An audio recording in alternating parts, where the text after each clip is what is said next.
My dear student, कैसे हैं आप सभी। उम्मीद है कि आप सभी लोग मस्त होंगे। आज हम आप लोगों के लिए लेकर आए हैं क्लास 12th के हिंदी चैप्टर का चैप्टर नंबर 1, जिसका नाम है बातचीत। चैप्टर का नाम है बातचीत और हम इसमें टोटल 38 क्वेश्चंस देखेंगे जो कि आपके एग्ज़ाम के लिए मोस्ट वीवीआई होने वाला है। इसमें से लगभग आपके एग्ज़ाम में 5 से 6 क्वेश्चंस देखने को मिलेंगे। तो आप लोग क्लास को अंत तक देखिएगा और क्लास अच्छा लगे तो एक प्यारा सा लाइक और कमेंट में बता दीजिएगा कि क्लास कैसा लगा। और इसी तरह हम सभी चैप्टर्स के जो है क्वेश्चंस वीवीआई लेकर आएंगे, तो आप लोग चैनल को सब्सक्राइब भी कर लीजिएगा। तो चलिए क्लास को शुरू करते हैं बिना देर किए। 38 क्वेश्चंस हैं। पहला नंबर क्वेश्चन है कि जैसा काम वैसा परिणाम किस लेखक द्वारा रचित प्रश्न है। यानी किसने लिखा है कि जैसा काम वैसा परिणाम। इसका राइट आंसर हो जाएगा option number C, Balkrishna Bhatt. Balkrishna Bhatt के द्वारा लिखा गया है। दूसरा नंबर प्रश्न है बालकृष्ण के पिता का क्या नाम था। बालकृष्ण के पिता का क्या नाम था, तो उनका नाम था Beni Prasad Bhatt. Option number B right answer. अगला नंबर प्रश्न है कि दमयंती स्वयंवर किस लेखक की रचना है। दमयंती स्वयंवर किस लेखक की रचना है, तो इसका राइट आंसर हो जाएगा option number C, Balkrishna Bhatt. अगला नंबर प्रश्न है चौथा नंबर, बालकृष्ण भट्ट रचना बातचीत क्या है, तो यह एक ललित निबंध है। ऑप्शन नंबर डी, यह एक ललित निबंध है। अगला नंबर प्रश्न है 5 नंबर प्रश्न है, बालकृष्ण भट्ट किस युग के रचनाकार थे, तो यह भारतेंदी युग के रचनाकार थे। Option number B right answer. चलिए आगे बढ़ते हैं। 6 नंबर क्वेश्चन है, मनुष्य की बातचीत का उत्तम तरीका क्या हो सकता है, तो अवाक होकर अपने से बातचीत करना ही मनुष्य का उत्तम बातचीत हो सकता है। चलिए 7 नंबर प्रश्न है, संवाद में सबसे महत्वपूर्ण क्या होता है, तो संवाद में सबसे महत्वपूर्ण आत्मीयता होता है। Option number C right answer. 8 number प्रश्न है, बालकृष्ण भट्ट का जन्म कब हुआ था, यानी बालकृष्ण भट्ट का जन्म कब हुआ था, तो आप लोग जो है ये नंबर नत मारना 1884 लिखा है। 23 जून 1844 ईस्वी में इनका जन्म हुआ था। Option number B right answer हो जाएगा। Option number B, option number B. तो चलिए 23 जून 1844 ईस्वी को। अगला नंबर प्रश्न है 9 नंबर प्रश्न है, संयोजित स्वयंवर किसकी रचना है, तो संयोजित स्वयंवर जो है वह किसकी रचना है, तो श्रीनिवास दास जी की है। Option number C right answer. चलिए आगे बढ़ते हैं। 10 नंबर प्रश्न है, कौन सी रचना बालकृष्ण भट्ट की नहीं है। बालकृष्ण भट्ट की कौन सी रचना नहीं है, तो यह नूतन ब्रह्मचारी है, 100 अजान एक सुजान है, सद्भाव का अभाव है, पुरुष परीक्षा गुरु नहीं है। कौन सा नहीं है, परीक्षा गुरु नहीं है। Option number D is right answer. 11 number प्रश्न है, कौन सी रचना बालकृष्ण भट्ट की है, कौन सी रचना बालकृष्ण भट्ट की है, तो रेल का विकट खेल। Option number A is right answer, Balkrishna Bhatt की है। अगला प्रश्न है, बातचीत किस विद्या की रचना है, तो बातचीत जो है वह निबंध है कि ललित निबंध है, तो हम बोले थे ललित निबंध है। क्या है, ललित निबंध है। अगर ललित नहीं लिखा है तो केवल निबंध पर आंसर हो जाएगा। Option number D right answer. ठीक है, option number D right answer. चलिए आगे बढ़ते हैं। 13 नंबर प्रश्न है, रॉबिन्सन क्रूसो ने 16 वर्ष की उपरांत किसके मुंह से एक बात सुनी थी, तो फ्राइडे के मुख से बात सुनी थी। Option number A is right answer, Friday के मुंह से बात सुनी थी। 14 नंबर प्रश्न है, बातचीत शीर्षक निबंध के निबंधकार कौन है। बातचीत निबंध के निबंधकार जो है उनका नाम है Balkrishna Bhatt. Option number D right answer.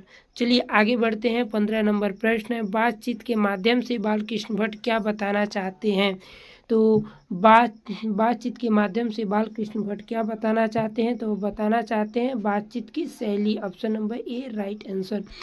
अगला नंबर प्रश्न है कि भट्ट जी को किसने अंग्रेजी साहित्य के एडिशन स्टील की श्रेणी में रखा है, तो किसने रखा है, तो इनका राइट आंसर हो जाएगा, इस प्रश्न का राइट आंसर होगा कि option number C Ramchandra Shukla, Ramchandra Shukla. Option number C right answer. 17 number प्रश्न है, बालकृष्ण भट्ट ने किस पत्रिका का संपादन किया था, तो बालकृष्ण भट्ट जो थे वह C number, option number C Hindi Pradeep नामक मासिक पत्रिका का संपादन किए थे। पूछेगा कब किए थे, तो 1877 ईस्वी में किए थे। कब किए थे, 1877 ईस्वी में किए थे। अगला नंबर प्रश्न है, बालकृष्ण ने हिंदी प्रदीप नामक मासिक पत्रिका निकालना कब प्रारंभ किए थे? देखिए आ ही गया option number A right answer, option number A is right answer.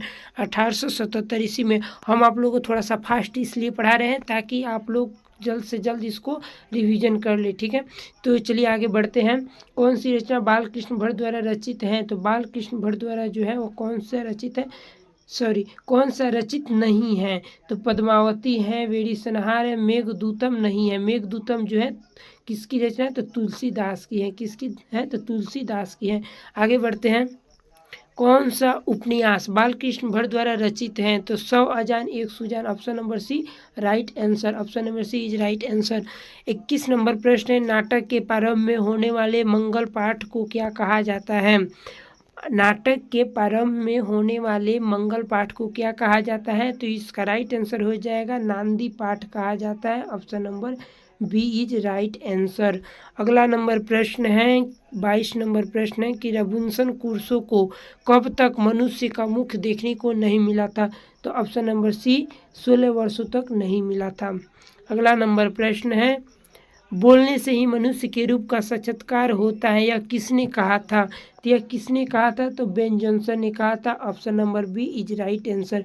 अगर पूछेगा कि किसने कहा था कि दो लोगों के बीच ही श्रेष्ठ बातचीत हो सकती है, तो उसका राइट आंसर होगा ऑप्शन नंबर ए एडिसन। तो चलिए इसका राइट आंसर हो जाएगा option number B is right answer.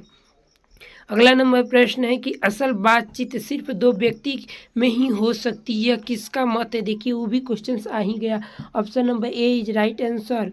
किसने कहा था? तो एडिसन ने कहा था। 25 नंबर प्रश्न है, एडिसन के अनुसार असल बातचीत कितने लोगों के बीच हो सकती है?